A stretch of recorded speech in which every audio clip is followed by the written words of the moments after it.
This is Deanna. This is Candice. And you're listening to No Fucking Way. My friend that listens, she said she has split custody with her ex, and she's not going to have her kid on Halloween.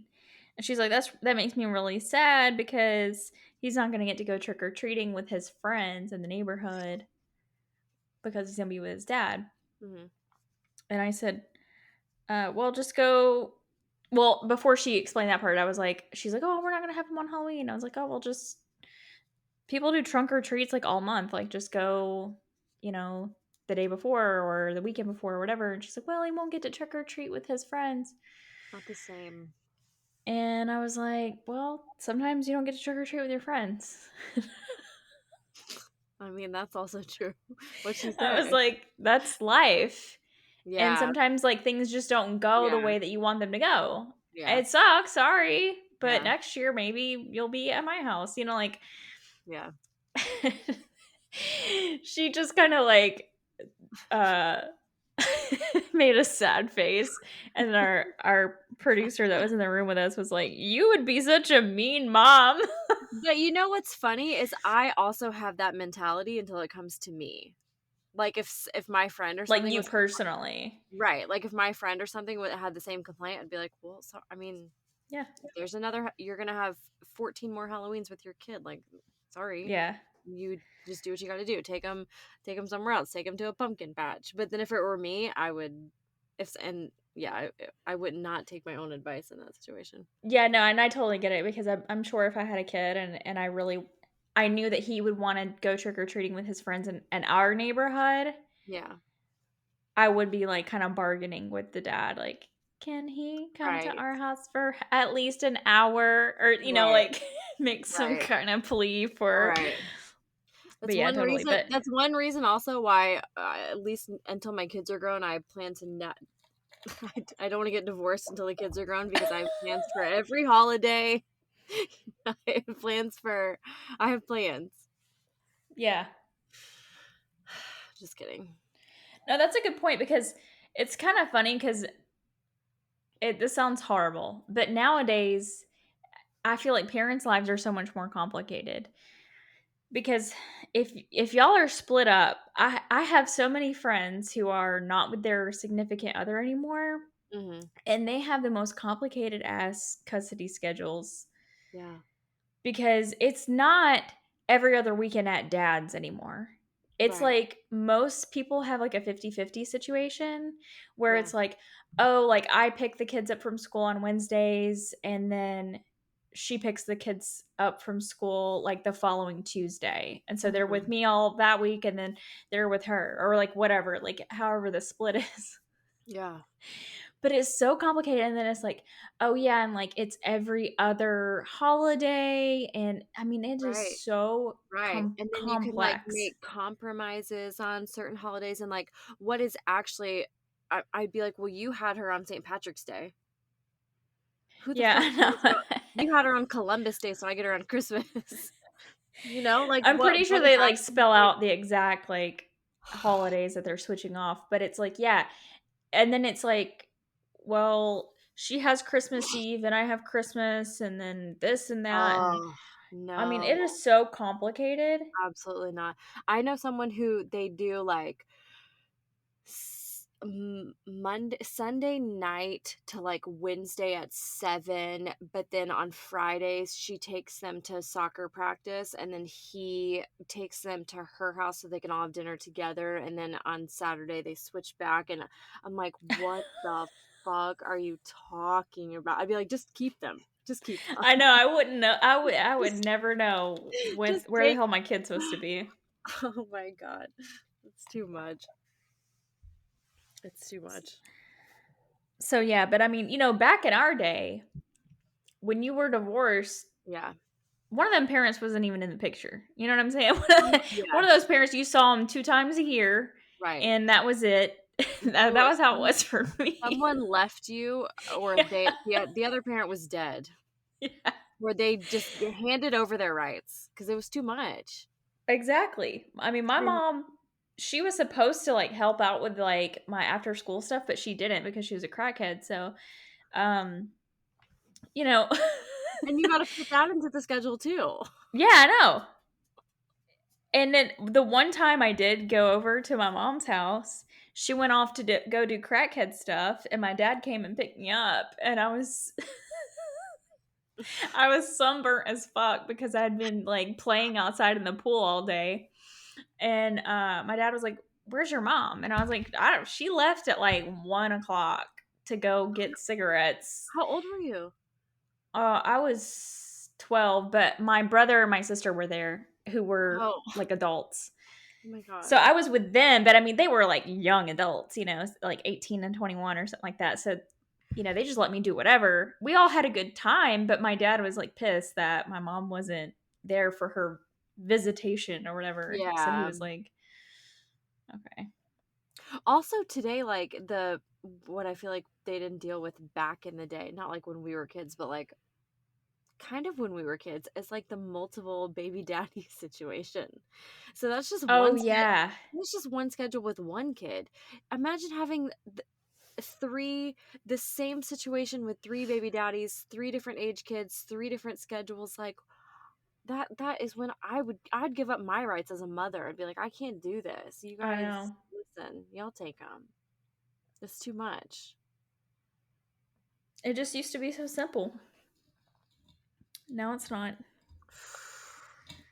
Now everybody Oof. wants to be involved with their children. I don't know what it's all about. I know, it's exhausting. Who And started that? then the kids are more complicated now because from what I Oh, hear, it's a spirit day every other week uh-huh. where they've got to wear pajamas or a blue Mhm. shirt or hats or whatever. And so you've got to like prepare for all of that. And I was like, Well, and being in, like, multiple sports also. oh, Not yeah. just like, "Oh, I play soccer." It's soccer, band, cheer, gymnastics, oh, piano lessons. What the fuck? No. Peter's, like, pushing Blair, "Oh, what do you wanna do? What do you wanna do? What do you wanna do?" She's like, "I wanna stay on with mama." I'm like, "Thank God." But he's so irritated by it, but I'm like, "She doesn't oh, well, she's" but I've been saying this since she was 2. I'm like, "Well, she's only 2." And then I'm like, "Well, she's only 3." And then she's only 4, and now I'm about to be like, "Well, she's only 5." I think like as she gets older and she hears about other kids doing Oh, stuff, for she'll be sure. like, I want to do soccer. I want to Well, do ballet. yeah, I hope so. I mean, we have her in swim, but that's more of like so you don't die. If Oh, your yeah. friend pushes you in the pool kind of thing. She does not like going, but that's the only thing that we're kind of like, well, that's too bad because you don't know how to swim, so we don't want you to drown. And last weekend, she pitched such a fit about going to it, and I'm exhausted. I have a new baby. I'm very tired. And I was like, she said, "Why do I have to go?" I said, "Because if you fall into a pool or your friend pushes you, you'll drown and you'll die." She was like, and then she's just like putting her little Crocs on and just looking at me and getting her stuff together, like, okay. She's Is so this the kind of swim class that they like throw them into the water fully clothed? No, Or because okay. she's almost 5, so she'll drown if they do that. But this is that they do that, and I took her last weekend, and I saw people doing that to children. So, we I actually had her signed up for swim, and then COVID happened, and the place that we were going to, like, canceled everything, so we were ready to, you gotta know how to swim From a because newborn? no, they don't start at newborn. I think you start it when they're, like, 6 months old or something. Okay. COVID happened when she was 5 months old.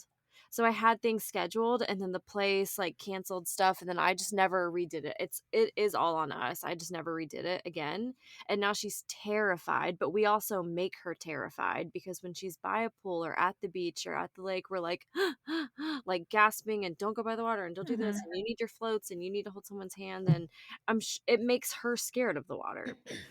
And Yeah. so but after I took her there I've not taken her before because it's on Saturdays, and I'm normally doing weddings, so Peter has always taken her, but I took her last weekend, and when we got back, I was like, "When it's Hazel's turn, to learn how to swim when she's 6 months old, I cannot take her. They are slam dunking these kids in this pool while they're screaming, open mouth screaming. They're like, "You can do it," and just put them under and bring the kid back up. And the kid like comes back up with their like breath held and like puffy cheeks, eyes shut, like they know what to do instinctively, but I cannot believe the kids like crying, begging, like, no, no, no. Just push them under. Just push them under. I feel like that's gotta be dramatic. It's unbelievable. It's unbelievable. I'm supposed to be so it's just like a big pool and there's like 20 different class sessions going on at one time. I'm supposed to be watching Blair, but I'm watching these babies.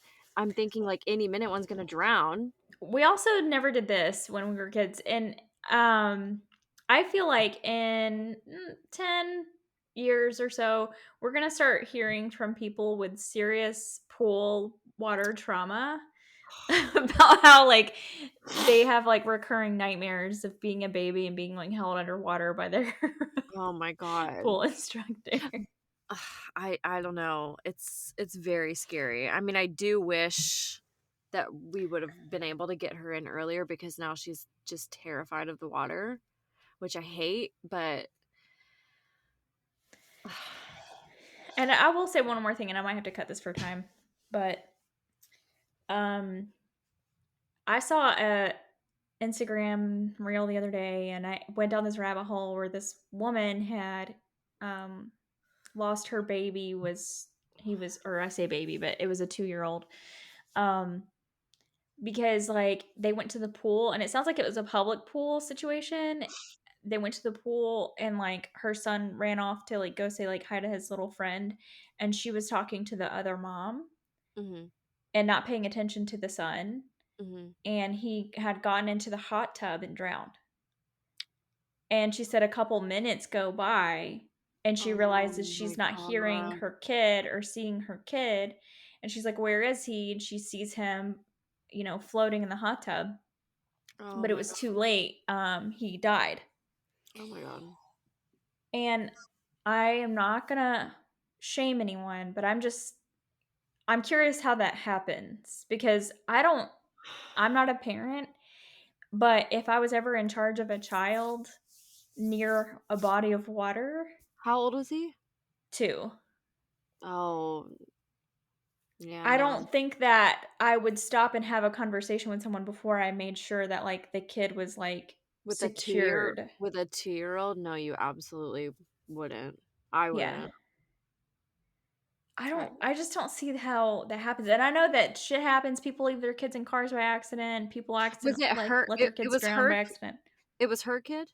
Mhm, yeah. Was it her only kid? Her first kid? At the time, it was her first, yeah. That's even more bizarre. Because 'Cause I'm like, after you've had, like, 5, you're like, "Someone's watching her." My other Yeah. daughter's you're kind of a little more lenient, but, like, I don't know, it's fucking crazy. That's really crazy. Did you have, like, floaties on or something on or anything like that? I don't think so. Oh, My understanding is that he did not. I mean, I don't wanna shame anyone either, but I will, because I know, I just don't really that's see how that insane. happens. That's insane. There's even Blair at almost 5 wearing, like, a full life jacket with arm floats. I'm like, "Ah, Yeah, be because they careful." can drown in such little. I mean, she could still drown Drown if in the she sucked up water, she could drown in the enough tub water. tonight, in the Yeah. bath tonight. It's oh gosh, it's just one of those, like, "Well, that'll never happen to me." Right, yeah. And then it does.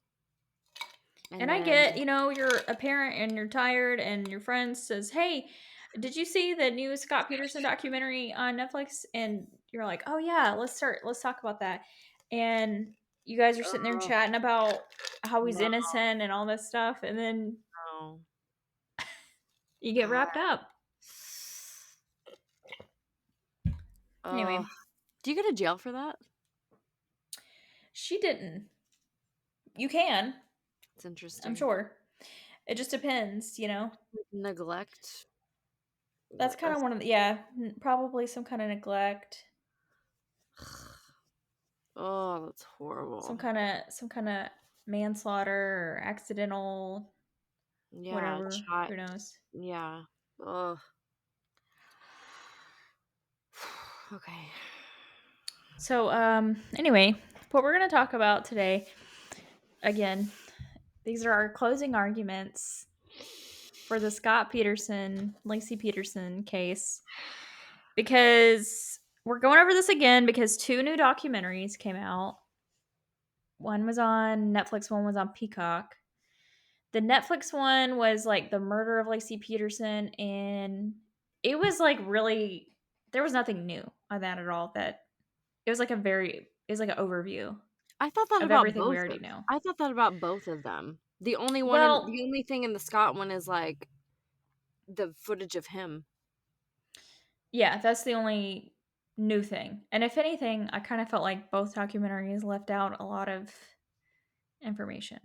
Mm-hmm. If you want to watch a really good one, guys, go on Hulu and look up the Laci Peterson documentary on there from I forget the channel that did it, but anyway, it's like 5 episodes long. It's really good. So we're gonna just kind of briefly go over the timeline of the crime if you're not already familiar. Don't worry, this part's not going to take very long. It's going to literally be like a minute and a half. And then I'm going to give my points for why I think Scott's innocent. Candice is going to tell me what she agrees with, right? And Yes, I've got then my marker ready to write it down. I'm going to she's going to tell me why she thinks he's guilty. And then I'm going to read you guys the letter that he wrote me at the end. Imagine people who haven't listened like from that far back. They're like, "I'm sorry, what? I'm sorry. You spoke with Scott Yeah, Peterson? You corresponded with Scott Peterson?" my coworker the other day, she asked me, "Are you guys going to talk about that?" And I said, "Yeah, actually we are going to talk about it." And I said, "I told you that I wrote him, right?" And she said, "What? No." And I said, "Yeah." And she said, "You've got to read the letter on the podcast." And I said, "Okay, I'll read it again. I've read it before, but I'll read it again." And Actually insane. It's insane. today she texted me. This was like 2 days later. Today she texted me. By the way, I was just thinking, how many other convicts have you written in prison? It really is insane. And I texted Deanna about it the other day, because we both obviously watched these documentaries this week, and she's like, I don't know, you text me something like, "Isn't it so wild? Did you think I was so Yeah. unhinged because I wrote to Scott Peterson?" And I have not thought about that in over a year. I've not thought about that probably. Hmm. And then I did start thinking about it this week because in the Scott Peterson documentary, the journalist that reaches out to him says something like, "So I reached out to Scott to cover his story and to, this and this and that." And I didn't hear back from him. I was like, wow. Yeah. Wow. Well. Look at us. What can I say? I've just got that Riz. I've Bizarre. got the Riz. So bizarre. So if you have no idea what the fuck we're talking about at all, so Laci Peterson was a woman who was 8 months pregnant, and she disappeared on December 24th of 2002 from her home in Modesto, California. Her husband, Scott Peterson, reported her missing, and then of course there was like a bunch of media attention, and a massive search effort was launched. In April of 2003, so about 4 months later, the bodies of Laci and her unborn child Connor were found in the San Francisco Bay, which was not far from where Scott Peterson had claimed to have been fishing on the day of her disappearance. Investigators found inconsistencies in Scott's statements and evidence suggesting that he was involved in the crime. Scott Peterson was, this was left out of the summary, but there was also, while this search effort was happening, Mhm. it came out that Scott was having an affair. And that also, the media ate that shit up. Nancy Grace was lighting him up every night on TV. And everyone really hated the fact that he was cheating on his pregnant wife. So Scott was arrested in April, charged with 2 felony counts of murder. And then they, obviously they were saying that the motive was that he was having an affair and he didn't want to have children. And the defense basically claimed that there's insufficient evidence linking Scott to the crime. So he was convicted and he was sentenced to death, actually, but that got overturned recently in the past couple of years. I don't remember what year it was, but he is now sentenced to life in prison instead of having the death penalty. And the Innocence Project has recently picked up his case, The and LA Innocence Project. they're making efforts to exonerate Scott. And if you can't tell, if you haven't already heard the episode, we've covered this before, but I think Scott is innocent. Or at least I'll say I think Scott is not guilty beyond a reasonable doubt. And here's why. Okay, so number one, the police honed in on Scott from the get go. And that is like almost, you don't even need to say that, because it's usually the husband is what they say. It's like the spouse is always going to be the first person that they look at. But Scott does say in the new documentary, by the way, this documentary is the first time anyone has ever heard from him. He's never really talked to the media since he's been arrested. But he says that he overheard the cops saying basically something along the lines of like, well, we don't really have to do much here because we know it was the husband.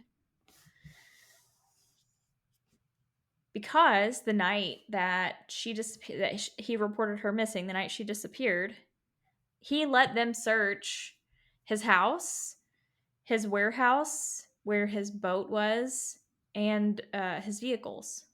And they didn't turn up any evidence that there was a crime that occurred. This is my second thing. There's no way that he would have been able to pick her body up and throw it off of the boat that he was in without capsizing it. Because the boat that he was in was just like a really small, like 12-foot fishing boat.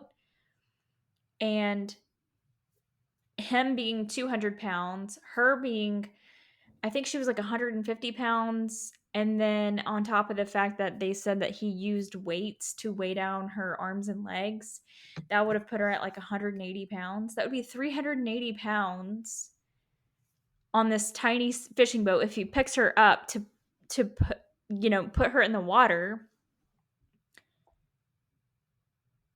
that there's no way that would work. Water would be rushing into the boat because it would be tipping over.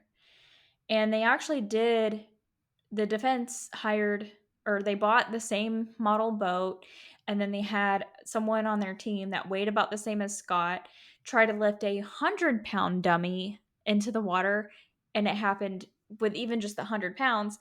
But the judge would not let video footage of that test in because he said it wasn't similar enough to what Scott would have done or could have done. And then even Court TV also did recreations of it, and they couldn't replicate the act of putting a body in the water in that type of boat, basically. There were also witnesses at the marina that said that they saw Scott and they didn't see anything unusual in the boat. I mean, you would see, because she was also allegedly like wrapped up in a tarp. You would see a guy. Yeah, I saw a guy in a boat with a fucking big tarp in the boat. There was nowhere to hide it. It's not like a yacht. Connor was found 1 mile away from Laci, and he had tape around his neck. And there's no way to tell like how that tape got there, but I mean, it could have happened, I guess, if he came out of her body while she was in the water. But there's no way to prove either way what happened with that. Several witnesses saw Laci walking the dog that morning after Scott left. He left around 9:48 a.m. and they're not all in the same area, but they're all around this, basically this track that Laci would walk the dog. And so it's like this person was saying like, "Oh yeah, I saw her here. I saw a pregnant lady walking the dog here. I saw her there." And so they kind of like were able to triangulate it around the area that she would normally walk, and the times lined up with how long it would take her to take that walk. There was also a nurse, I guess the area that she would walk, it kind of goes by a hospital. A nurse was out on a smoke break, as one does at a hospital. This was 2002, it was different times. But she was taking a smoke break and she saw Laci walking and she saw two men following her and the dog barking. And the men were telling her to shut the dog up. This is just what the nurse said. But if any of those people are right, that they saw Laci walking the dog, then he couldn't have killed her because he was already gone to go to the marina. Now, also the dog was found without its with its leash on, just the leash, by the neighbor. The neighbor saw the dog like walking around with its leash and she knew whose dog it was. It was, her neighbor's dog. So she put the dog in the backyard and shut the gate. There were 7 other pregnant women that went missing from that area from 1999 to 2002. And one notably was named Evelyn Hernandez. Her body was found in the exact same area as Laci at the marina and basically in the same manner. Like she didn't have her head or arms or legs anymore. There was a burglary across the street, and when they were asked about uh, when this crime occurred, the burglars tried to lie and say it was on December 27th, but that couldn't have been December 27th because that was when the homeowners would have been home from their trip. So then they tried to lie and say that it was on the 26th, but that couldn't have been true because the media, from the time that Laci went missing on December 24th, the media did not leave Scott's residence. They were camped out waiting for him to make statements, reporting about the missing woman. I mean, they were just all over the place. There's no way that they could have been burglarizing that house on the 26th. So the theory of the defense is that the burglars were burglarizing the house across the street. Laci comes up and some kind of interaction between the burglars and her happens on December 24th, and they take her. And that's what I think is the most likely thing that happened. And then recently it was discovered that a van was found nearby that was burned. There was a mattress in the back that had blood on it, but the judge this year refused to test that mattress for DNA to try to exonerate Scott. A watch matching Laci's watch. There's no way to tell if it was her exact watch or not because it's not like it was like engraved or anything, but it was the exact same watch that she wore. Um, it was pawned at a pawn shop nearby around this time frame. There was an inmate phone call where it was discussed in detail the confrontation that Laci had with the burglars before during the burglary, but that was never followed up on. The fetal remains, so Connor, his remains were found to be that of a full-term baby. So what they're trying to say is that when Laci was kidnapped on December 24th, he wouldn't have been full term at that time because she was only 8 months pregnant. So the theory is that Connor was alive for up to 2 weeks after December 23rd. So whether that means inside of Laci or not, maybe she was kidnapped and taken somewhere, or maybe they took the baby out of her and dumped her body, and then the baby died and they dumped his body in the same location.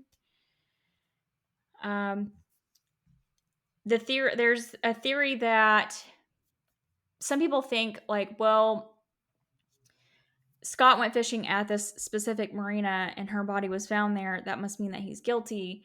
But it was publicized on national media where Scott was that day. So anyone that did have her body or have her kidnapped could have disposed of her body in the same place, and it would be like a guaranteed that they're innocent because they're obviously going to go for the husband. They're already looking at the husband.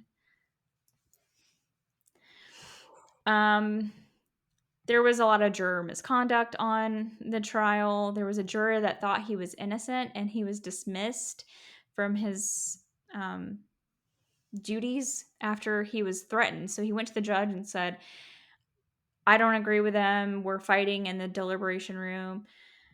And they were threatening him, like physically, I guess. And the judge, instead of dismissing the people that were threatening the juror or calling a mistrial, he just dismissed that juror and allowed someone else to come on. I also think that it speaks to Scott's innocence that the Innocence Project picked up his case, because if they didn't, or if they didn't think that he was innocent, they wouldn't waste their time with it. The LA Innocence Project. I don't think that matters. Really? No. It's not anything goes at the LA Innocence Project. Well, no, I don't think that, but I just think that the Innocence Project. Uh, I don't know. I think they're. I I think still think that whether it's the Innocence Project or another organization that's similar to it, they're not going to waste their time on something that is like not worth them looking into, if not that worth makes it. sense. If somebody's obviously guilty, they're not going to stake their reputation on that person for what, you know? Mm-hmm. I also think that people, not only in this case, but in almost like every case, they forget what reasonable doubt means. So I wanted to close by giving the definition of reasonable doubt. It says this means that the prosecution must convince the jury that there is no other reasonable explanation that can come from the evidence presented at trial. In other words, the jury must be virtually certain of the defendant's guilt in order to render a guilty verdict. This standard of proof is much higher than the civil standard called preponderance of evidence, which only requires a certainty of greater than 50%. So again, that the prosecution must convince the jury that there's no other reasonable explanation. And so because that there are so many unanswered questions, we don't know how he killed her. Really, they can't even tell us when, because at first they tried to say it was on the 23rd and then they changed it to the 24th. We don't know how, we don't know when, we don't know if Connor was alive. We don't know if he came out of her after she had died. We don't know any of that. We have so many unanswered questions. And I just think that that in and of itself speaks to reasonable doubt.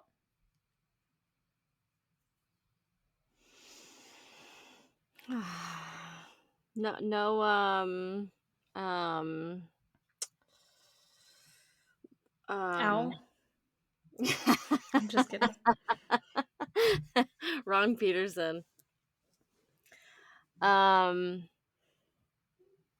what are the things that we said that we agreed on? Oh, the all the shit that was in his car. Oh, well, I just was going to talk about the things that I thought pointed to his not guilty. Okay, so when we're completely done, we'll talk about all the Yeah. things that we okay, good, because I don't have that part of my story either, all the shit that's in his car and stuff. Yeah. Okay. Um, okay. I told Maddie before we recorded this, I was like, I just need to remember that Deanna is my friend and that I love her. And that's all that matters.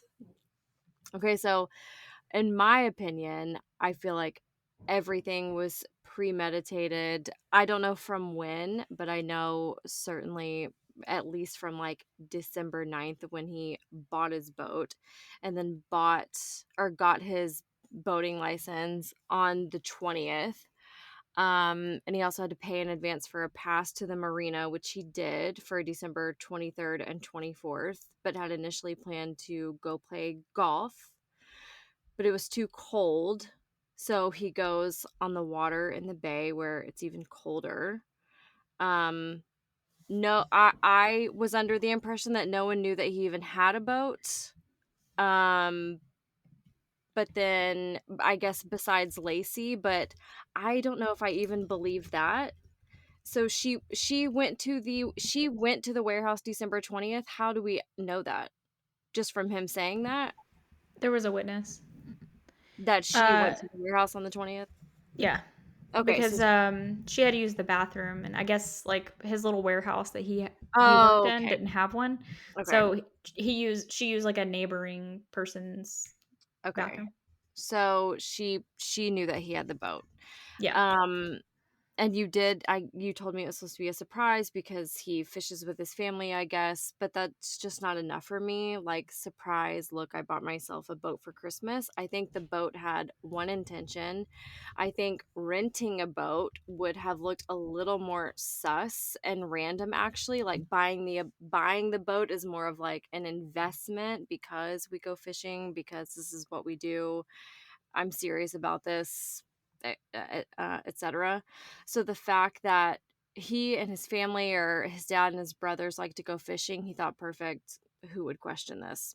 Like, I'm a boat guy. Went to the marina he had never gone to before, an hour and a half away. And this is something I learned watching one of the documentaries, that there's like dozens of reservoirs by their house where he could have put the boat in, but he drove 2 hours away instead on Christmas Eve, just like so antsy to get his boat wet, and then only went maybe 2 miles in it total. You drive 3 hours on Christmas Eve to a marina because it's too cold to golf. You don't catch any fish. You wait around in the water for 2 miles and then you come back, you're done. Um, if he and his dad and his brothers, they just love golfing and love fishing so much, why was no one else invited? It's the day before Christmas and you're spending the holidays with them anyway. Why would you not invite your dad or your brothers on these trips? They weren't invited golfing because he wasn't going to golf ever. I desperately tried to find if he did actually make a tee time like he said that he did. As someone who's worked at a golf course, I know that's usually necessary to have, and I've also seen guys golf when it's very, very, very cold outside. Considering it's California, I can't imagine that it was freezing. The other premeditated little token I've noticed is the voicemail that he calls and leaves Lacey after he's killed her and he's on his way home. The "Hey sweetheart, it's me with the timestamp. I'm leaving here at this place. I'll be home in this amount of time. I love you so much. I wish to God there was another voicemail to compare this one to. 10 that sound like this one, or even 10 that don't, because uh, and also he didn't even call her when he did get home like he said he was going to. He called other people to see if they had seen her. um I feel like there isn't another voicemail to compare it to, and why we never got any other type any this comparison is because it didn't exist. Either he never left voicemails, or it's just weird that like the voicemail is such a big deal, but then also why is it a big deal? Because we don't have any other voicemails. There's no other voicemails on her phone. Like, we don't have anything to compare that to. I need another voicemail because that one was fake as shit to me. It was like that was a job voicemail. That was like on his checklist. He called and left it and then checked it off. because when detectives got there and they asked him where her phone is, he went and got it out of her car. If it would have had 200 missed calls from him to his pregnant wife who's missing, that would have made a little more sense to me, but there was one call from him and one voicemail. And so people saw Laci walking her dog at the park that morning. People saw a Caucasian brunette woman walking a golden retriever in a park in California. That's undeniably, it's Laci. I bet if Laci Peterson had a mohawk and she was walking in alpaca, no one would have seen her at the park that morning. And no, it's no one that saw her that knew her personally. To say, no one knew her personally. Oh, there's Laci. I'm gonna go say hi. They're like, yeah, I saw a brunette walking a golden retriever. I no one saw her at the park because she went swimming instead. The burglars. Okay, so a house was robbed across the street the same day that Laci went missing, but the date was changed a few times. Those neighbors were gone the 24th through the 26th. So some people say that the robbers did it. It would maybe make sense. I can see like Laci sees them on accident doing something suspicious. She sees these weird guys and they're like, oh, great, now we have to kill her because she just saw us. But then that would be it for me. That would be where it ends, because then it would be these two robbers. And to me, there's certain types of criminals. There's some people that steal, there's some people that steal, and there's some people that kill. I don't believe these two random guys that had intentions of robbing a house, who I believe were actually staking it out because they coincidentally went when the homeowners were out of town. They had a plan to rob this house, and that was it. They don't have anything to do with Laci, because otherwise you're telling me that they just happened to decide to also drive 2 hours away to the same marina this random woman's husband happened to be at, out on his boat the same day, and dumped her body there. I or these two were smart enough to figure out her identity, locate where her husband was, and throw her body in the same marina that he happened to be at, and make it look like he did it. And these guys also begged for a polygraph because they didn't want other inmates to think that they had anything to do with killing a pregnant woman or an unborn baby, because they would be tortured in jail. So the burglars are out for me. A random attack, maybe, but emphasis on random. One woman in the area, broad daylight, if she was seen at the park that day, was murdered with no crime scene or no mess. Never found, uh, never found the guy. He hasn't killed again, because if they had, he'd be linked to Laci, or he's just never been caught. And they also dumped her body in the same marina Scott was at. And the Evelyn woman who went missing, I found this journalist who found like the 7 other women, I guess, in the area that went missing. And she said the only information I could find on Evelyn and Laci, begrudgingly, I decided to use a list on SSI.com, which stands for Scott is Innocent. I found a list of 20 women on this website, yada, yada, yada. However, as a majority of the missing persons cases bore no resemblance at all the disappearance and murder of Laci Peterson. Um, she says most of the cases, some of the women on the list do not even exist, and the citations provided for them are websites that don't work and articles that don't exist. And the area, when it says like, oh, also missing in Modesto, that's like, or it says missing in this area, that just means like California and even up into Washington, like nothing to, not linked with Laci whatsoever. So that brings us to Scotty. And there is a reason why the husband has to be eliminated first, because statistically that's who did it. Laci told her mom Scott didn't want to have kids. Laci knew that. I don't know how long she knew that, but she knew that. I don't know if the pregnancy was planned or not, but she eventually got pregnant, and she told her mom that Scott had changed his mind about having kids. I don't think he wanted to be a dad ever. He also told Amber Fry that he didn't want to be a dad. And this is his mistress, by the way, which she's not a mistress. A mistress knows that you're she's not a mistress. Yeah, Because she made it very clear to define that in the documentary. well, a lot of people called her that, and I don't think that's fair because I don't think that she actually knew Scott was married. She didn't. A mistress knows that she's dating a married man. But anyway, so Amber had a daughter that was like 6. If I'm Scott, I'm thinking, well, that child's not my responsibility. I don't think he wanted the responsibility of a child.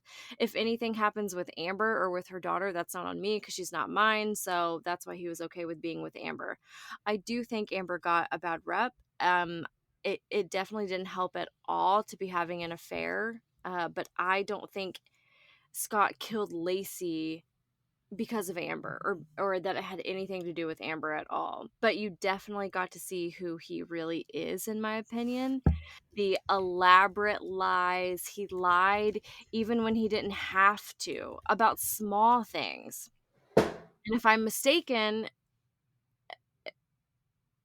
I might be, but they were set up by like mutual friends or two people that knew each other kind of. So A mutual friend, yeah. okay, so whatever this friend of Scott's, whatever they knew of Scott, they knew him to be single. What? So I think the story was that it was someone that he went on a business trip and was out of town and met the friend.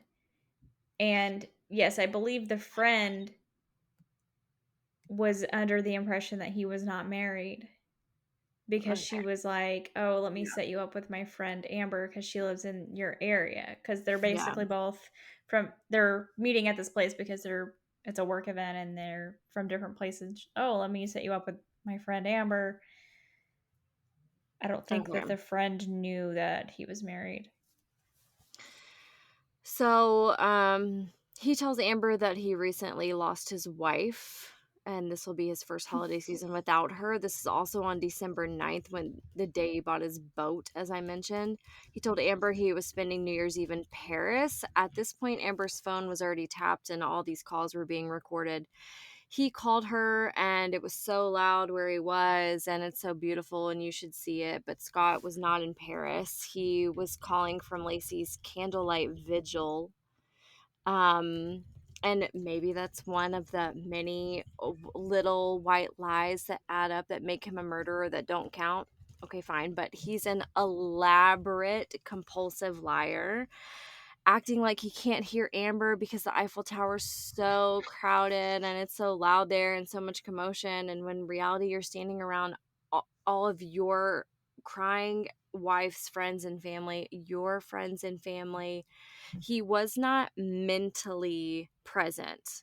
And whether you killed your wife or not, she is still missing. Whether you know where she is or not, whether you have anything to do with it, she's still missing. And you're calling your girlfriend, who you're also lying to for no reason. And actions do speak louder than words. Sometimes your actions are what make you guilty. They just are. So by the middle of February, he sold Lacey's car. Why? That's suspicious to everyone, but not to Scott, because he could easily say that financially it made sense, or I'm using the money to put into the search. Say whatever you want. It made sense to Scott because he knew that Lacey wasn't coming back. He was also trying to put their house on the market. Why? There's no one in the world who would so quickly come to terms with your wife and your child aren't coming back to you 8 weeks after they've gone missing.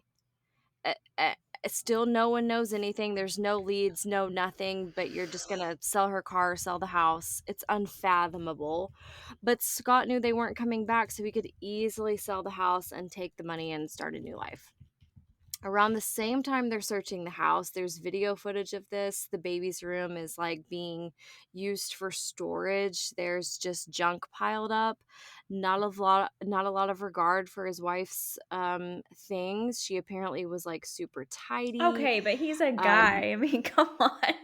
I know. She's super tidy, probably very uptight, nitpicky around the house. My point is that if Laci is really missing and you really have no idea where she is, but you have this like glimmer of hope, as all people who are with missing loved ones have, you want them to walk back through the door at any minute to their home the way they left it. You're waiting all you're waiting all day for them to come back home and for things to just be back to normal.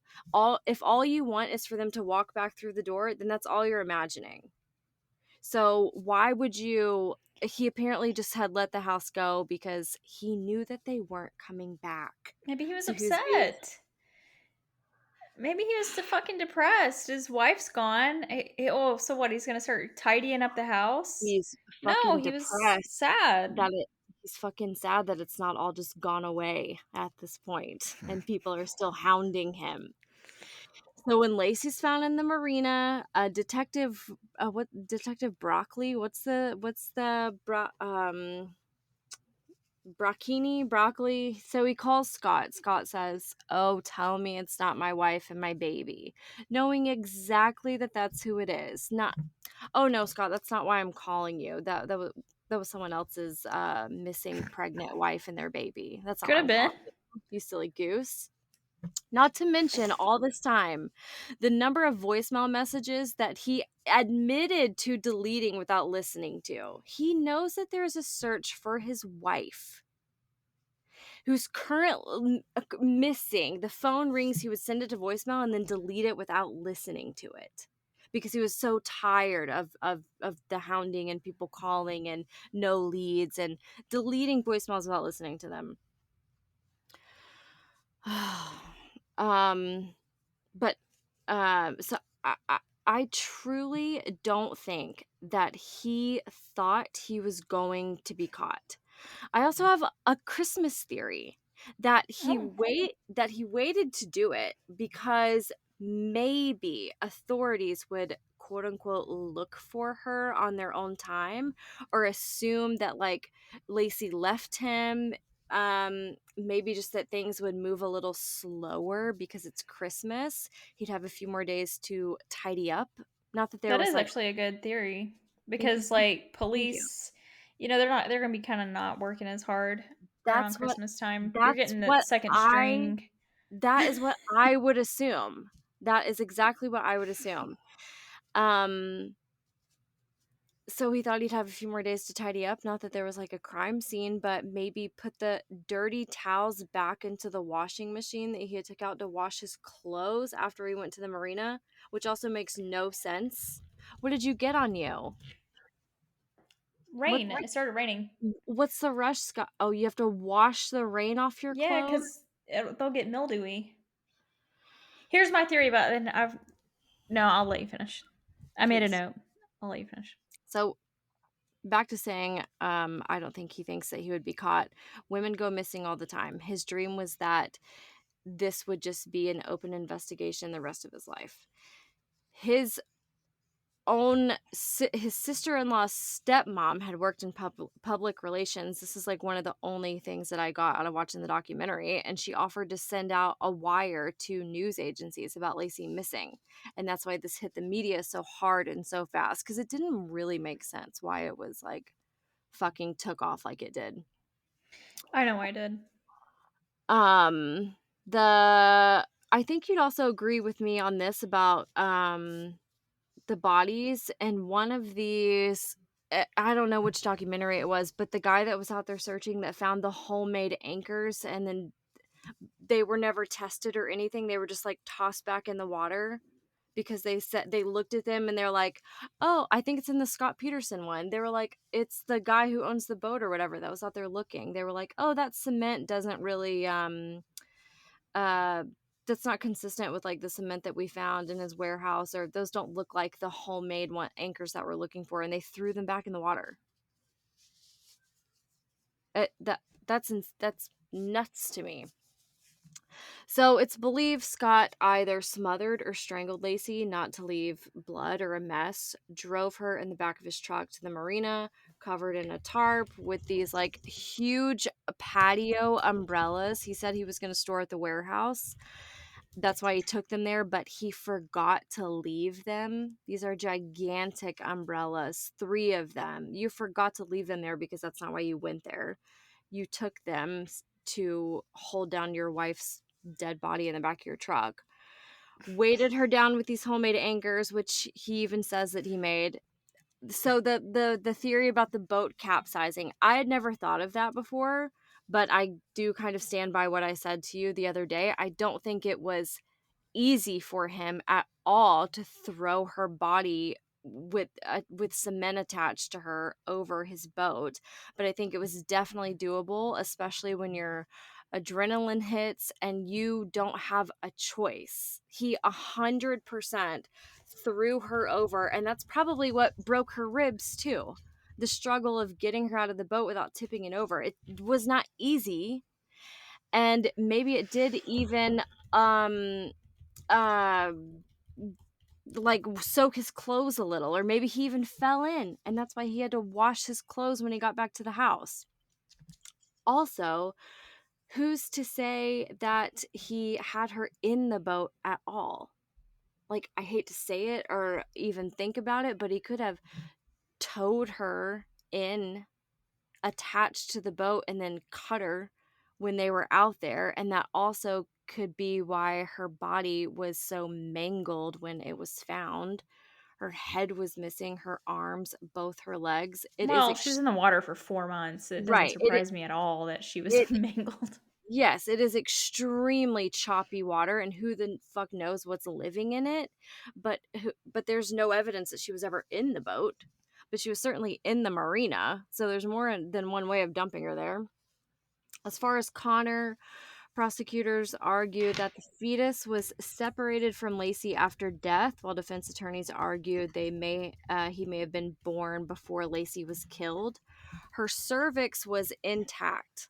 Laci didn't birth the baby. I believe he was ripped away in the tides and the force of the water at some point. Like, she tore open. Um, I feel like people's take, specifically what you and Cassidy, yes, my sister, you got to my sister. Just be, No, we have always been on the same page. but can I tell you, I didn't know she felt this the same way as you until we talked about him on the podcast. Mhm. So just because Scott didn't publicly grieve, he cheated on his wife and is guilty of some pretty sketchy shit, doesn't mean he's guilty of murder. I will agree with that. But at the same time, just because he's a conventionally attractive, charming white man who's never killed anyone doesn't mean he's innocent. And statistics are here for a reason. You clear the husband's name for a reason, because pregnant women are killed by their husbands, not by strangers with no motive in most cases.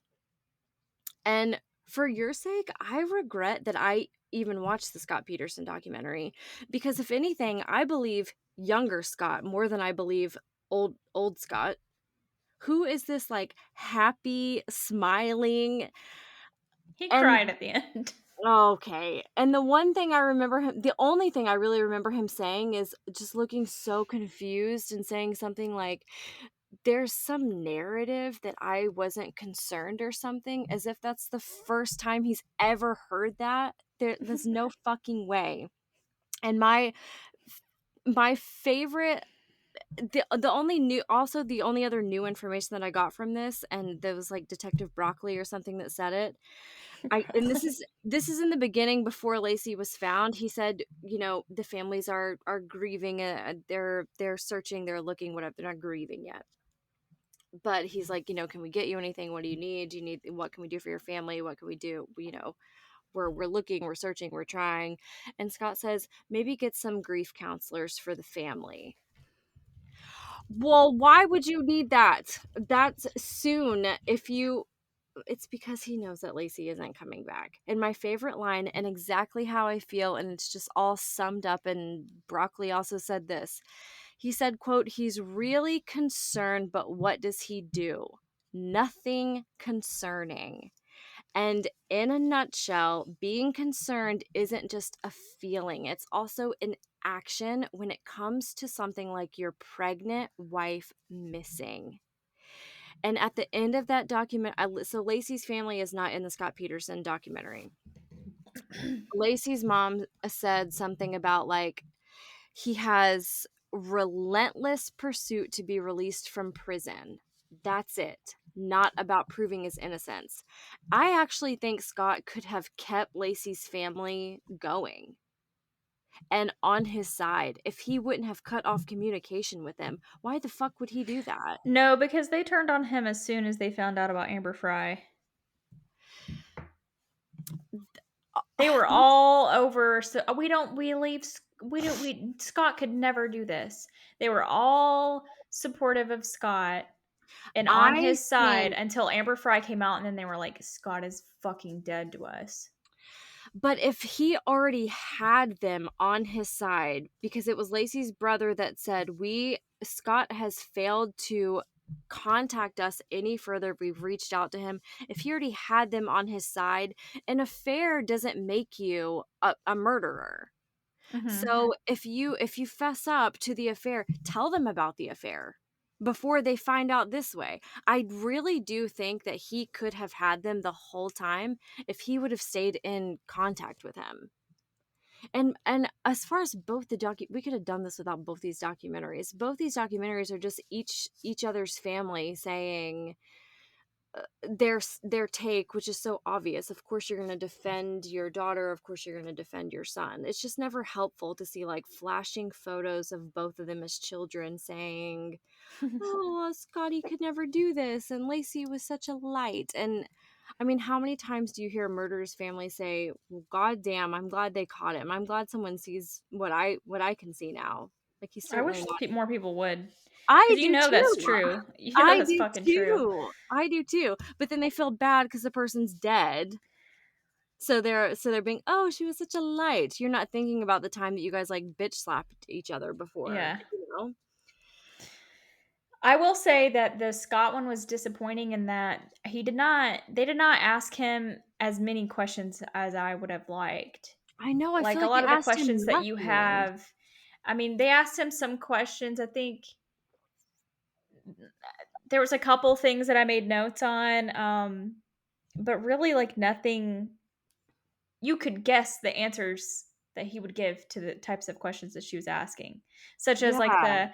they were saying that you weren't showing any emotion and that you weren't concerned enough, and he was like, I was just holding it in, I was trying to stay strong, I was trying to hold it together, which Yeah. is a valid thing. And I don't think it's fair that people pin guilt on him based on his emotions, because I feel like either way he wouldn't win. If he was crying too much, it would be like, oh my god, he's doing too much, he's being so dramatic, he's Yeah. putting on a show. And then the fact that he's like kind of keeping his emotions in, then it's like, well, he's not being sad enough. Yeah. Well, he didn't clean his house, you know? That Yeah. sounds sad to me. But okay, so I'm going to go through a couple things that you said. The fact that he said that that day he had planned to go golfing, but decided not to because it was too cold, but decided to go on the water instead. I have always thought that that was weird, because it's going to be colder when you're on the water versus being on land, because the wind, Yeah. it's getting at you more. At Yeah. least that's what I Yeah. think. Right. 100%. But You're right. you know, in his on the other hand of that, maybe he's saying it's too cold to go golfing for him. Like he doesn't like to go golfing when it's that cold personally. So, you know what, Mhm. I'm just going to go take the boat. Now, he had also said, and I don't know if this is true or not because he did lie a lot, and I'll give you that too. He has said that Lacey knew about his affair, which could be true because her friend said when she was at their Christmas party, she seemed like sad or kind of down. And I think maybe she did know that he was having an affair, and maybe they were just like, let's just get through Christmas and, you know, get to the baby being born and we'll talk about it. Maybe it was something like that. But anyway, if you're fighting with your wife because you're having an affair, you might not want to be home, you know, with her all day if she's pissed at you. So it makes sense to me that he was like, it's Christmas Eve. I can't work because work's closed. So fuck, I'm gonna like go take the boat out on the water. I'm gonna go fuck around. I'm gonna go be gone all day, whatever. Um, I do think it was weird that he drove so far away, but for all I know, this is a question that I would have asked him. Why did you go to this Yeah. specific marina that was so far away? Yeah. Is it a place that you liked to go fishing? Is it a place that your family liked to go fishing? Were you testing to see if the boat could be pulled with your truck for that long? Or like what was the deal? Like why did you choose to go that far away? Um I don't remember him saying that he had an actual tea time. I think he was saying he made a decision on the fly to go fishing or go golfing that day. In the voicemail, I did initially think that being like, "Hi, sweetie, it's 2:15. I'm leaving the marina." I initially did think that was weird, but if you think about it back in that time, people did say what time it was they were calling you in their voicemails a lot. I remember that being a thing. In 2002, Yeah. your phone tells you what time the missed call is. I just remember still being a thing, though. I mean, I have boomers that still tell me who they are and what time they're calling me when they leave me a message. I still have that. So I just feel like that was just kind of like an old practice, maybe that he was still using. Which that was one of the things that he said in the that he was asked in the documentary was about that voicemail being so sweet and lovey dovey, and his answer was that anyone who thinks that it was too sweet or too lovey-dovey has a sad marriage, because that was just how him and Laci were together, that they were always that sweet to each other. I just want more voicemails then. If that was like a common thing, maybe I have a sad I don't marriage. know if they But if ever, Peter called me and said, "Hey, sweetheart," I'd be like, but he "Whoa." doesn't call you sweetheart. No, I know. I'm just saying. That's why I'm saying I would want like why is there's no more voicemails in her phone? That's the only voicemail ever? I don't think they thought to compare his like pattern of speech on the voicemails. Not that it would matter, Not just because pattern of just speech, but like the time stamping and this is where I am and this is that. I'd be like, "Oh wow, this voicemail is like the voicemail is such a big thing, but oh but yeah. then it's not cuz we don't have another one. We don't know if he called her every day to say, "Oh, I'm this far away and I'll be home at this time," and yada yada yada. Like how is that bizarre or is that normal? Like we just have no idea. The other thing about, well, no one that knew Laci pointed her out when they saw her walking the dog. How many petite brunette 8-month pregnant women walking a golden retriever are there on this road? Well, also if it's so cold outside, maybe she has like a big jacket on and they didn't even know she was pregnant. I mean, it's a Actually, I remember one of the witnesses saying that they thought it was strange because she wasn't wearing a jacket. But in my mind, I was thinking, because Scott said that she was supposed to be baking that day or something like that. Maybe she was preheating the oven. It was getting hot in that house. And she was like, shit, I'm taking the dog for a walk because it's way too hot in here. But yeah. I don't think the oven was on when he got home. But anyway, just the point being that, I don't know. I mean, I don't know what it's like being pregnant, but I feel like you'd probably get hot Well, having all that. I'm not gonna cool off walking at 8 Yeah, months but if pregnant, that's for if it's sure. cold outside and you got to walk your dog. Next. Anyway, Um, so saying that the robbers, oh, well, they were just petty thieves and they didn't have a history of violence. Well, neither did Scott. Scott didn't even have a history of having a temper. Everyone that knows Scott says that he was always a very even keeled person that never like had outbursts of emotion or anything. There's so many like similarities when I was doing this between like him and Chris Watts, who we know 100%, like no question, Mm-hmm. murdered his family. There's just so many he's never done anything like this. I would never expect this from him. He's such a kind That's true. soul. Like that's I mean, and there's a first time for this everything. goes back to my you don't know anyone. You don't know anyone. He doesn't want you to know that he's premeditatively killing you in his mind already. He wants to look a certain way to your family. He wants to look a certain way to you. He wants to look a certain way to all these friends. Like you are not fully 100% authentically yourself around everyone all the time.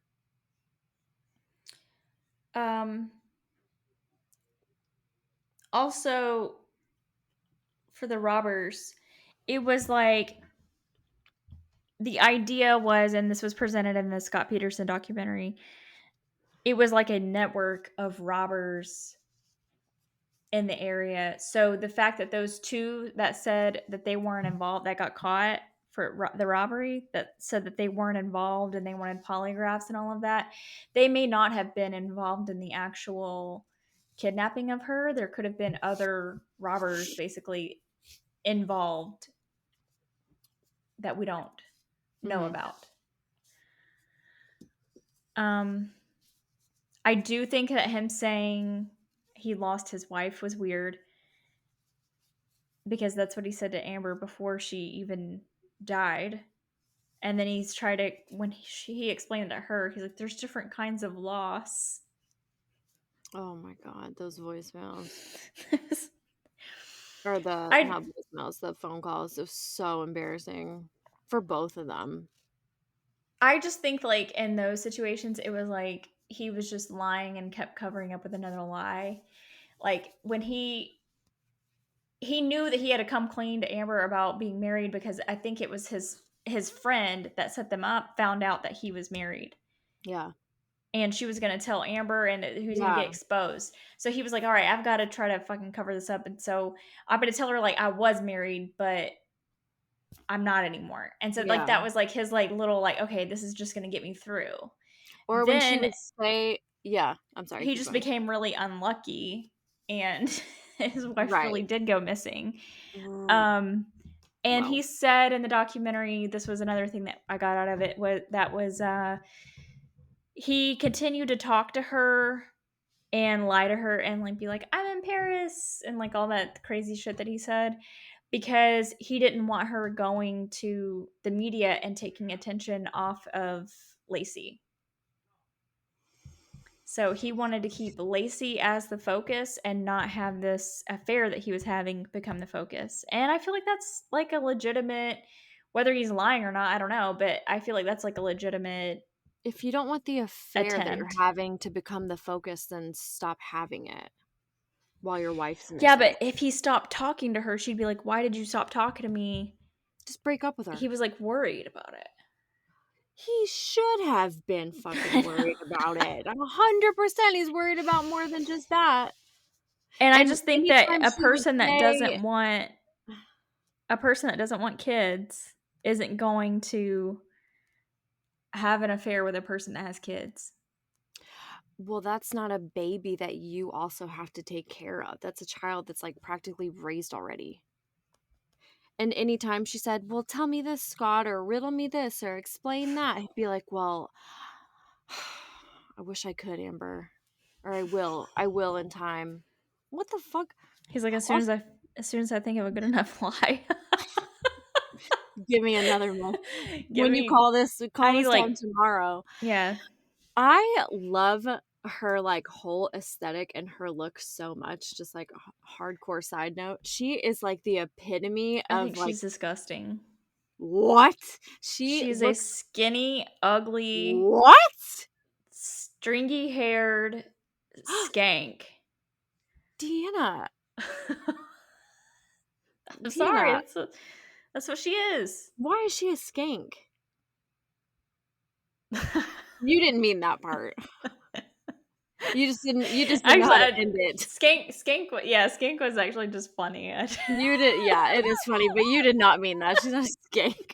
She looks like the epitome of like 90s 2000. She looks like a Delia's catalog model. Like I I know. love So wouldn't you maybe, I love you her know, look so much.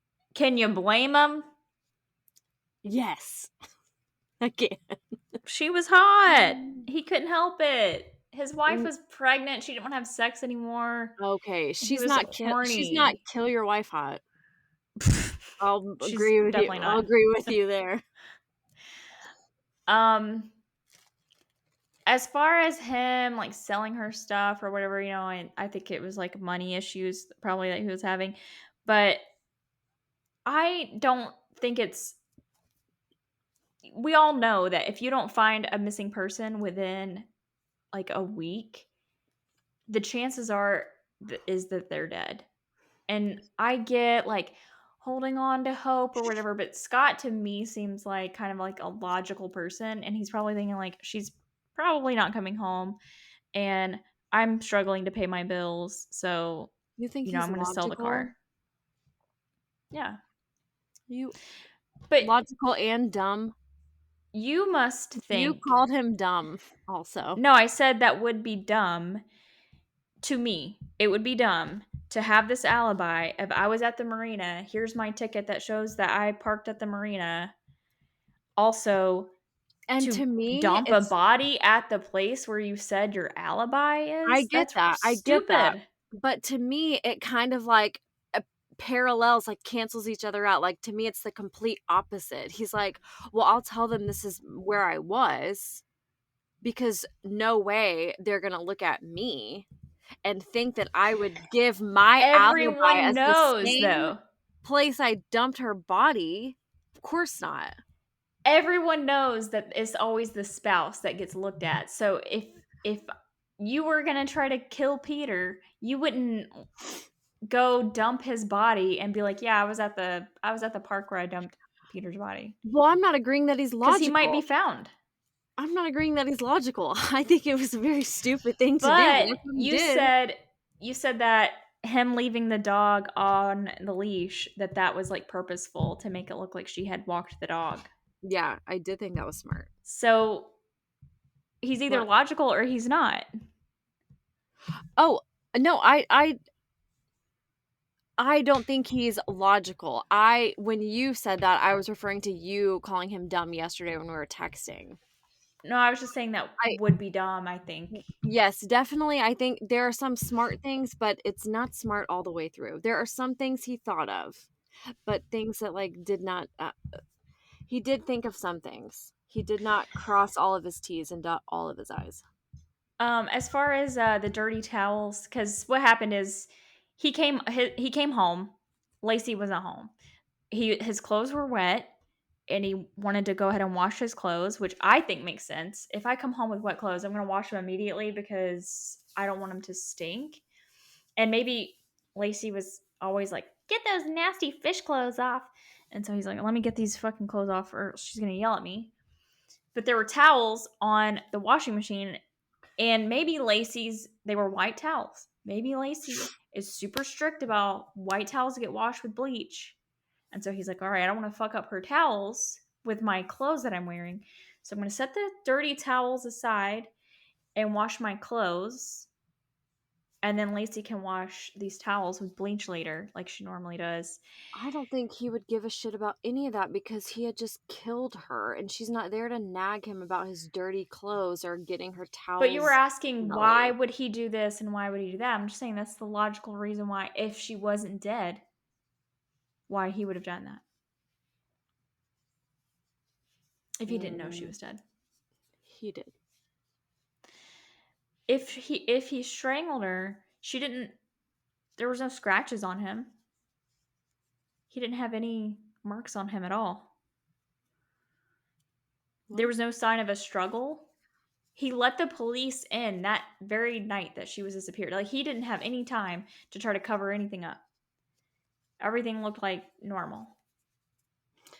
I mean, it's I'm just certainly saying.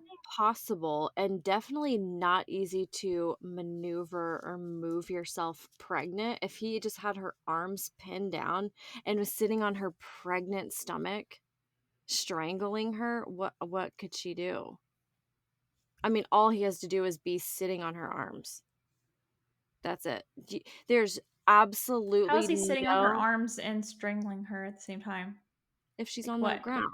Like if she's on the ground and his knees are like have her arms pinned and he is Okay. strangling her. With a 8-month pregnant stomach, there's nothing that she could do. She could not sit up. She could not kick her legs up. Her stomach is in the way. There's nothing that she could do. But how Being did he that, get her in that position without yeah, being that pregnant, it would be very, very easy. A punch in the stomach, you're fucking done. Oh. I mean, it would be very easy. All right. The other thing was you said about the uh dumping the body that his adrenaline allowed him to be able to pick her up. Adrenaline doesn't change physics. It would not, even if he was capable of picking her up, it wouldn't change the fact that that boat would not be able to handle that much of a load being in one spot on the boat without it tipping over. And to your point of, oh, well, like maybe he dragged the body in or with the boat or whatever, that doesn't matter because that is not what the prosecution said. The prosecution said he dumped her from the boat.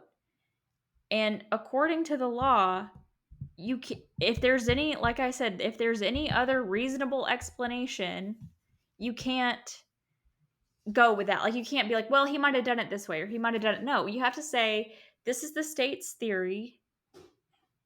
Is it plausible or not? And by you saying, well, there's another way it could have happened, then it's automatically not plausible. Like it's automatically reasonable doubt. Not plausible. I mean reasonable doubt. Yeah. So by you already like saying, well, all these others like situations could have happened, that's reasonable doubt.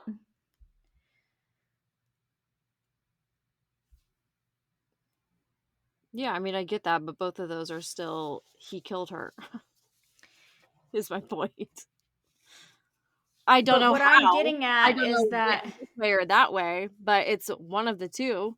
but do you think it's fair for somebody to get convicted and spend their entire life in prison just because you don't know how they did it, you don't know when, you don't know why, and the way that they dumped the body doesn't make any sense? None of that matters. I'm still going to sentence this person to life in prison or to death in his case just because I just think he's guilty. In Just in because he's the most likely person. It's not who's the most likely person. That's not how our yeah, justice system works. I know. I It's understand that. beyond I a get. reasonable doubt. And to me, just like with Casey Anthony fucking got off because they found that there was reasonable doubt in the Mhm. prosecution's case. Mhm. So I'm not saying like people should get off on murder, but I'm saying like I think we need to prevent the amount of wrongful convictions by looking more critically and being more rational about evidence. That's what I I think. I absolutely agree with that and I understand that, but just in my head both scenarios are her dying and you are the one that did it, so it's so hard for me to be like, okay, well, I guess I'm not going to convict you because I don't know which of the two ways you killed her, but I know it's one of the two. So to me in this specific case with everything else, not just with I don't know if you towed her body or I don't know if you threw her body, with with in this specific case with all the other stuff, yes, to me I think he is right where he should be. I think that the reason that's important is if you have other reasonable explanations for parts of the case, then that means like another person could have been capable of doing it, not necessarily Scott. That's my Well, no, right, and that's why I said specifically in this yeah. case, with everything else against him, in this situation, yes, I do think this. So And I get it, I mean, there are a lot of, like, suspicious things, and there were even some points that you made when you were talking about your part that I was like, "Oh, yeah, that does, like, actually sound really bad when you think about it." I just still don't see taking into consideration the dumping of the body and all of that stuff, I just still don't see it being him doing it in that way.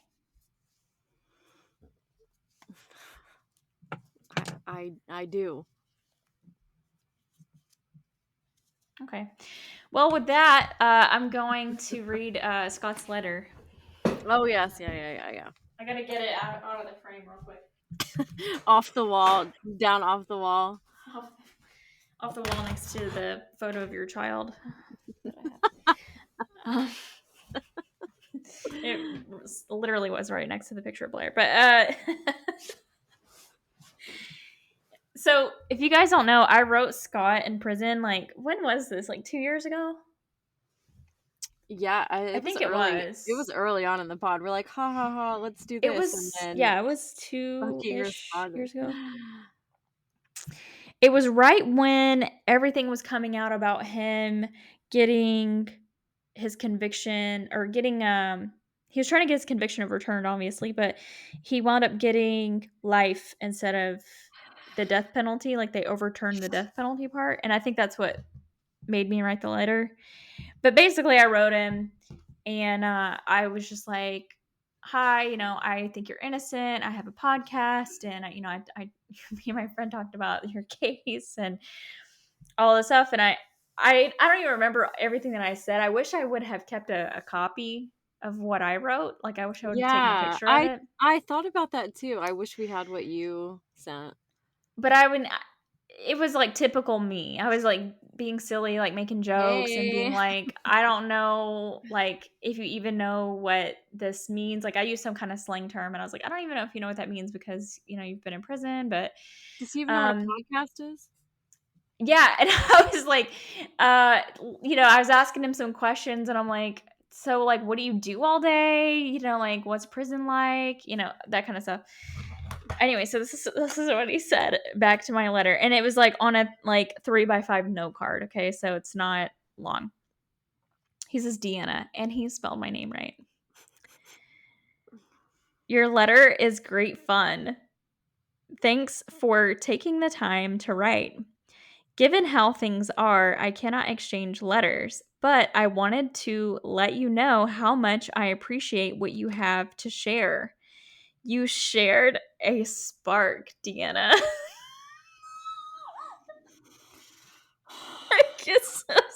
I'm grateful.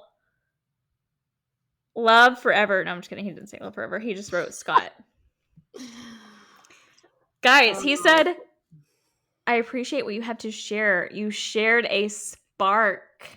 I'm surprised you don't have that like tattooed on your body. What the hell? That's You actually a good shared a idea. spark. Get his little, like, signature. Shut the fuck up. And Or then I'm grateful.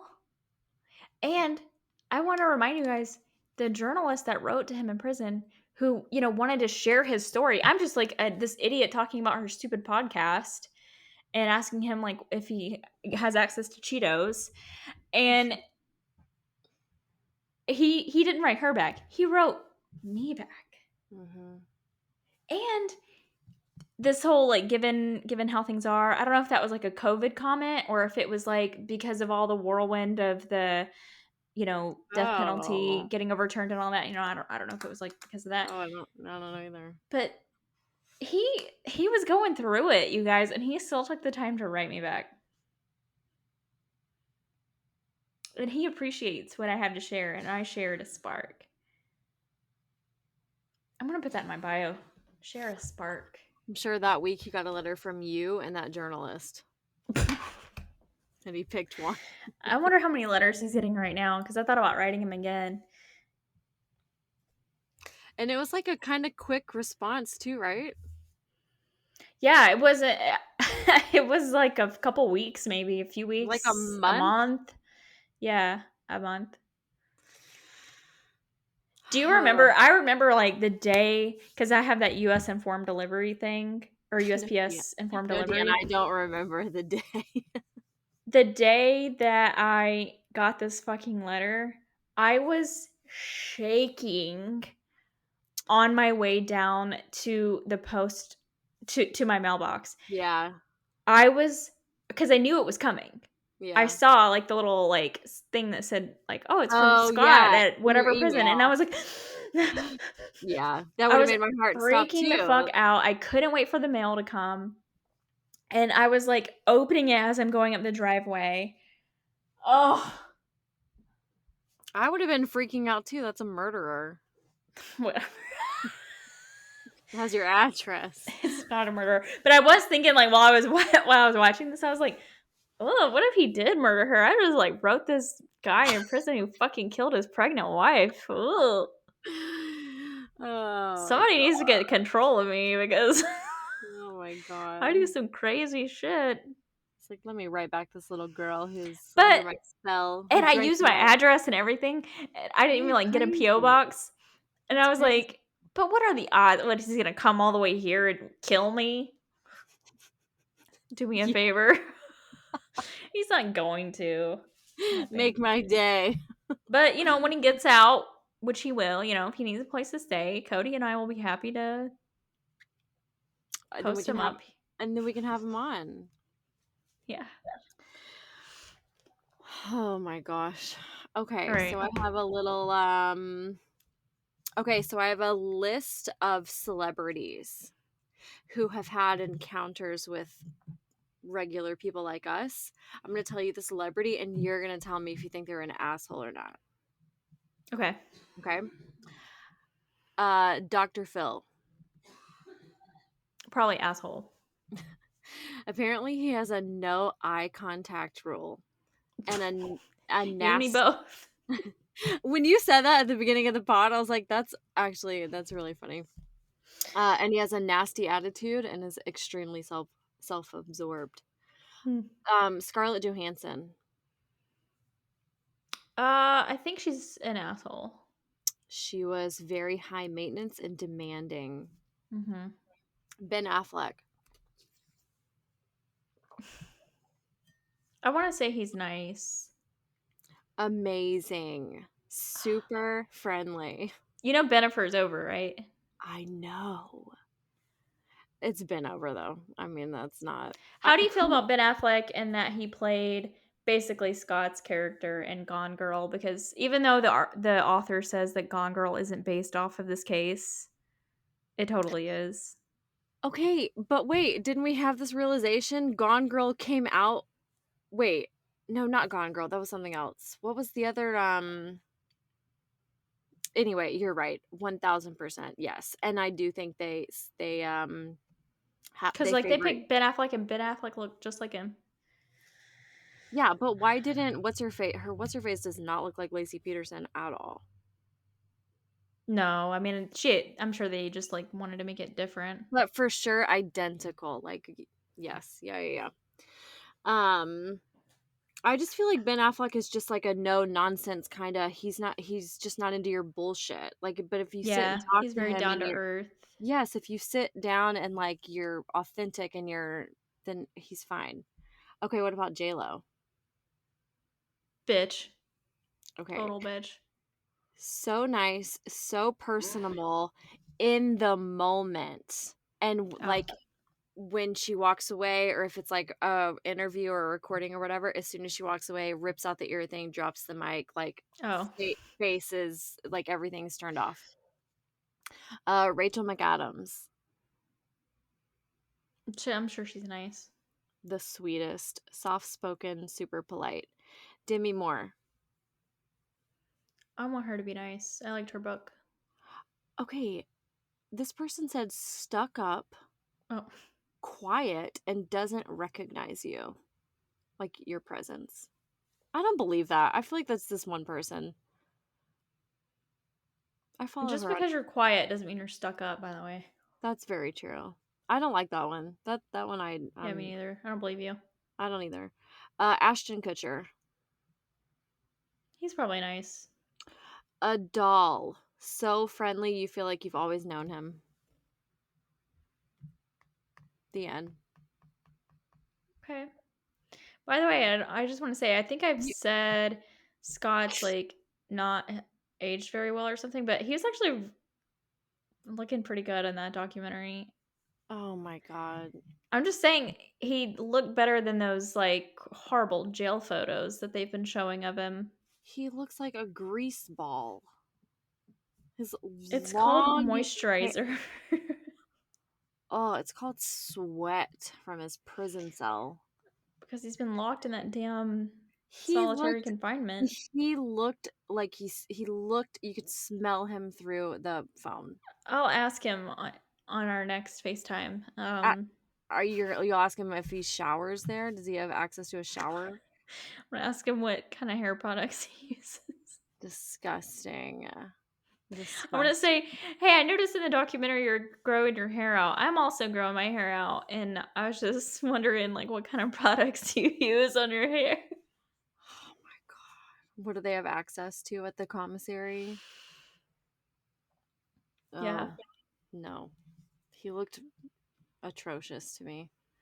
That's what I said to you the other day. I said you have your love blinders on. You're so in love with him, so I'm not in love with him. you can't see the truth. You're like you're like mesmerized. You can't I'm see. not in love with him. I'm interested in justice. It's been served. It's been served. Eat it. Okay. All right, that's all. Let us know your thoughts. And we're never talking about this again. Yeah, this is it We're not allowed to talk about this until he gets out, and then unless we'll make an announcement. until and unless Yeah. the end. Goodbye. Goodbye.